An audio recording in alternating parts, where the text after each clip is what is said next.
Hi, I'm going to start off just really talking about risk and relations, but I also wanted to also do a bit of framing around the topic as well to begin with, just because I was the first speaker to do on our side, do a bit of a background as well.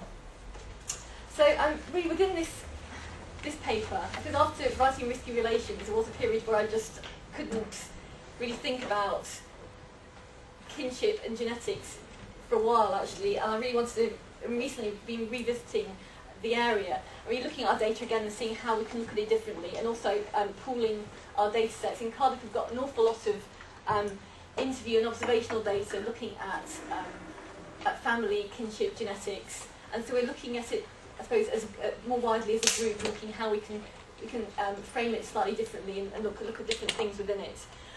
So here I really want to look at the intersection between risk and relations, to provide some broad understandings of family responses to genetic risk information. And I think also looking at risk information, looking at what the clinic would call disclosure of risk information, is quite a useful lens in which to look at family and kinship more broadly and look at how it's constructed, how it's configured, how it's reconfigured in the light of risk information, how is family made and maintained. So it's kind of quite a useful lens to go in and look at families through that window, I think.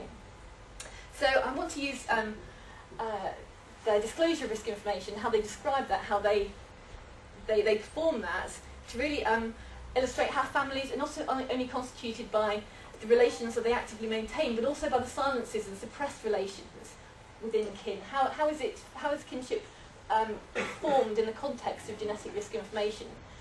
And also really how is responsible family life performed? We saw this again and again in terms of performance responsibility by families. So I want to look at how families constructed that in that particular way in the context of genetic risk information.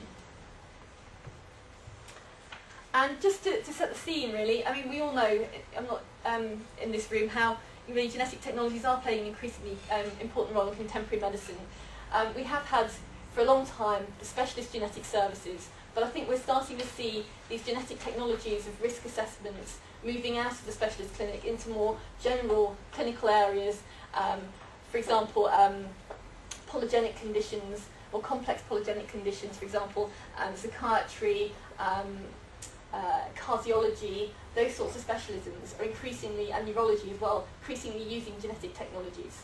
So you've got this kind of proliferation where more diffuse technologies as well, so not just the classic genetic test of prediction or risk assessment, but more complex, diffuse sorts of technologies. So I think what I'm trying to say, I suppose, is that it's going to have a wider effect, I think, on a wider range of people with a wider range of conditions.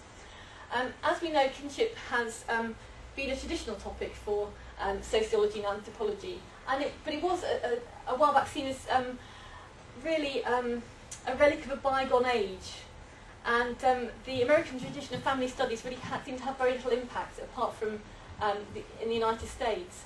And we, as sociologists and anthropologists, follow the cultural turn to look at material cultures and so forth. But in recent years, several trends have reinvigorated the study of family and kinship. For example, as we know, feminist scholarship on reproduction and generation have provided new ways of thinking about reproduction and kinship. What counts as kinship, what counts as family, have become more problematic and more complex. Yeah, unifying identifying the changing and fluid boundaries between nature and culture. You can see from Marion Strathern's work. And new biomedical forms of intervention have disrupted some of the taken for granted foundations of biology and kinship. And I think an important distinction we would like to make, which I think you quite often get a lot of biomedical technologies conflated into being one morass that has a particular effect.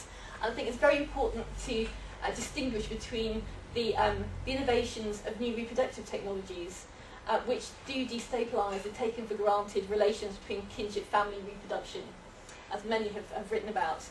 And I think we would like to emphasise that from our perspective, we think that new genetic technologies tend, if anything, to strengthen the ties of conventional kinship categories and reinforce their significance I think it's very important to distinguish between those sorts of effects, but that's from our field work. We would say that is what we're finding again and again, is that the conventional categories are reinforced.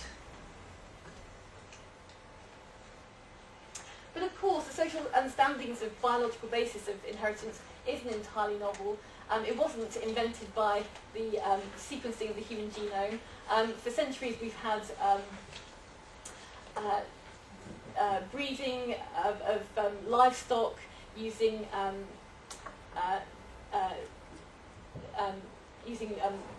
thoughts of inheritance. We've had family trees. The pedigree is a very ancient technology. But ongoing biomedical innovation